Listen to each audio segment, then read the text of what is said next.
வணக்கம்.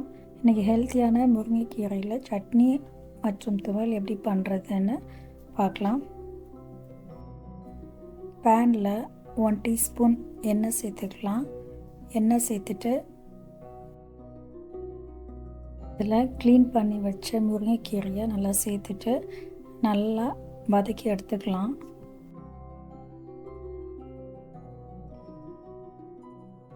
மூணு நிமிஷம் வதங்கினா போதும்.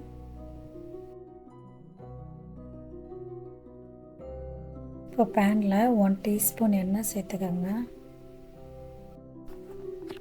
எண்ணெய் காஞ்சதும் 2 டேபிள் ஸ்பூன் உளுந்து, 2 டேபிள் ஸ்பூன் சன்னா தால், கடலைப்பருப்பு ரெண்டும் சேர்த்துட்டு நல்லா ஃப்ரை பண்ணிக்கோங்க.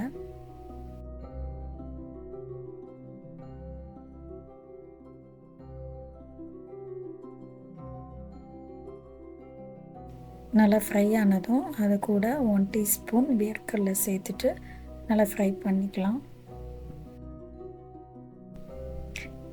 இது கூட காஞ்ச மிளகாய் 3 to 4 சேர்த்து கலந்து விட்டுக்கலாம்.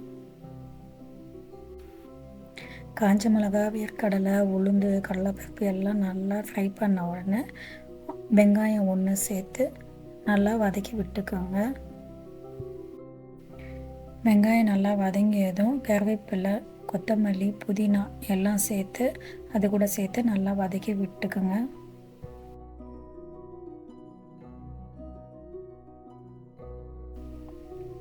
புதினா, கொத்தமல்லி நல்லா வதங்கியதும் 2 பச்சை மிளகாய் அது கூட சேர்த்து நல்லா வதக்கிக்கிட்டு, பச்சை மிளகாய் வதங்கினதும் அது கூட ஒரு தக்காளி சேர்த்து நல்லா கலந்து விட்டுக்கோங்க. தக்காளி நல்லா மசிஞ்சு வெந்து வந்த பின்னாடி ஒரு சின்ன நெல்லிக்காய் சைஸில் புளி சேர்த்துட்டு அதையும் நல்லா மிக்ஸ் பண்ணிக்கலாம். அது கூட 1 டீஸ்பூன் சால்ட்டும் 1/4 டீஸ்பூன் மஞ்சத்தூளும் சேர்த்து கலந்து விட்டுக்கோங்க. எல்லாம் நல்லா வெந்து வந்த உடனே தேங்காய் 1/4 கப் சேர்த்து அதையும் சேர்த்து நல்லா மிக்ஸ் பண்ணிவிட்டு ஒரு 2 மினிட்ஸ் அப்படியே மிக்ஸ் பண்ணி விட்டுக்கோங்க.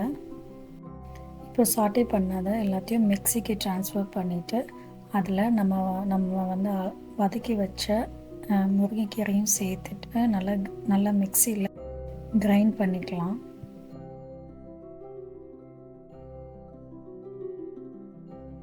இப்போ துவையலுக்குன்னா இப்படி கொஞ்சம் நேரம் இப்படி இருந்தால் போதும். ஆனால் இப்போ நீங்கள் சட்னி வேணும்னா நமக்கு இன்னும் கொஞ்சம் தண்ணி சேர்த்துட்டு இன்னும் கொஞ்சம் கிரைண்ட் பண்ணிவிட்டு நல்லா பேஸ்ட் மாதிரி வச்சுக்கலாம். துவையலுக்குன்னா ஃப்ரை பண்ண தேவையில்ல.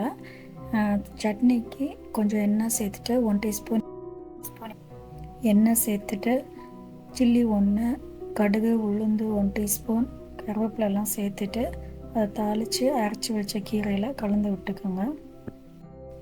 இப்போ ஹெல்த்தியான முருங்கைக்கீரை துவையல் சட்னி ரெடி ஆகிடும். இந்த துவையல் கசப்பு தன்மையே இருக்காது.